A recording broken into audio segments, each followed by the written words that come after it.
Comment reconnaître un manipulateur? Plusieurs d'entre vous sont venus en inbox et m'ont demandé comment est-ce qu'elles pouvaient faire pour reconnaître un manipulateur. Notant déjà que les manipulateurs, il y en a beaucoup, que ce soit chez les hommes et que ce soit chez les femmes. Mais comment faire donc pour les reconnaître? Parce qu'on en rencontre tous les jours. Et croyez-moi, c'est pas un mensonge.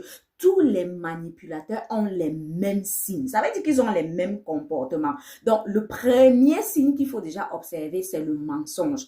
Il n'y a pas plus manipulateur qu'un menteur. Ça veut dire que même pour les petites choses, pour n'importe quoi, celui-là ment. Oui, ça c'est la première des choses. Le deuxième signe qu'il faut aussi observer, c'est que ce dernier-là change de comportement comme il lui plaît. Ça veut dire que dès qu'il constate déjà qu'il a besoin de quelque chose venant de toi pour satisfaire ses besoins, il va adopter un autre comportement. Il va être doux, il va être tendre, il va être attentionné. Maintenant, quand il n'aura plus besoin de toi, il va changer automatiquement de comportement, devenir distant. Donc, quand tu constates que quelqu'un a un changement d'humeur, de comportement chaque fois comme ça, là, mais seulement pour son avantage, ma chérie, sur le deuxième signe, que ce dernier-là, oui, est un manipulateur. Le troisième signe est que je trouvais déjà que l'alerte, c'est à partir de ce moment-là que ça doit être comme l'alerte chez toi et partir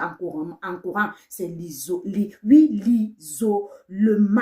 Quand un homme commence déjà à t'éloigner de ta famille, il commence déjà à t'éloigner de tes amis. Donc, il fait en sorte que tout au monde, le monde tout autour de toi ne puisse plus exister et que la seule personne qui puisse faire partie de ta vie, c'est seulement lui. Oui, ça, c'est très, très, très, très grave. Ça veut dire que tu lui donnes accès maintenant à toute ta vie, tes pensées, tes actions, pour qu'il puisse être le seul qui peut intervenir sur tes décisions. Il peut agir dans ta vie comme bon lui semble. Maintenant, la quatrième des choses, ce sont les flatteries. Vous avez déjà vu quelqu'un, il vous flatte quand il a besoin de quelque chose, il vous donne. On dit souvent que quand c'est trop, ça devient laid.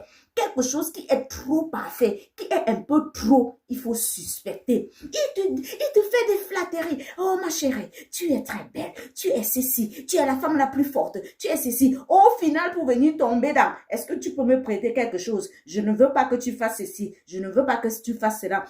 Ça, c'est la quatrième des choses. Quand tu observes déjà ça, ma chérie, il faut comprendre que tu as affaire à un manipulateur. La cinquième des choses, c'est la culpabilisation.